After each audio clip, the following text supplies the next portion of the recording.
ইটালির রোমে অনুষ্ঠিত ওয়ার্ল্ড ফুড ফোরামের ফ্ল্যাগশিপ ইভেন্টে এবার যোগ দিচ্ছেন প্রধান উপদেষ্টা অধ্যাপক মোহাম্মদ ইউনুস। রোববার তিনি ইটালির রোম সফরে বের হবেন বলে জানানো হয়েছে। সেখানে তিনি ওয়ার্ল্ড ফুড ফোরামের ফ্ল্যাগশিপ ইভেন্টে আমন্ত্রিত অতিথি হিসেবে অংশগ্রহণ করবেন এবং বক্তব্য দিবেন।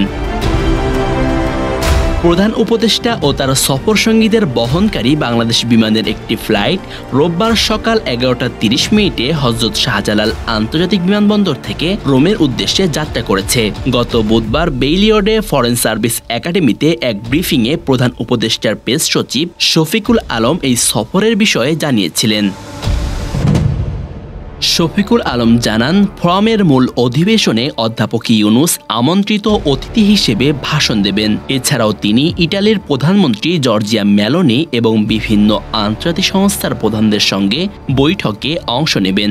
বৈঠকে খাদ্য নিরাপত্তা, দারিদ্র্য নিরসন এবং টেকসই উন্নয়ন সহ বিভিন্ন বৈশ্বিক ইস্যু নিয়ে আলোচনা হবে।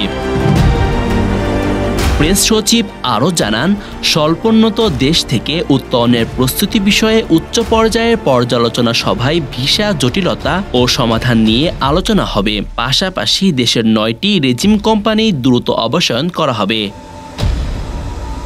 ওয়ার্ল্ড ফুড ফোরাম মূলত জাতিসংঘের খাদ্য ও কৃষি সংস্থা FAO আয়োজিত একটি আন্তর্জাতিক প্ল্যাটফর্ম। এখানে বিশ্বব্যাপী নীতি নির্ধারক, গবেষক ও উদ্যোক্তারা একত্রিত হয়ে খাদ্য ব্যবস্থার ভবিষ্যৎ নিয়ে মতবিনিময় করেন। এবারে ফোরামের ফ্ল্যাগশিপ ইভেন্টে আগামী 10 থেকে 17 অক্টোবর পর্যন্ত রোমের FAO সদর দফতরে অনুষ্ঠিত হবে।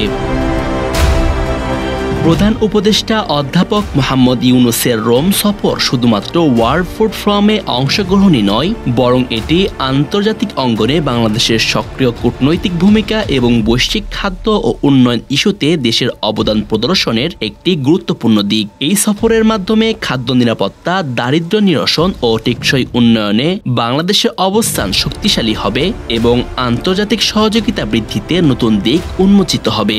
সবশেষে আগামী 15 অক্টোবর প্রধান উপদেষ্টার দেশে ফেরার কথা রয়েছে।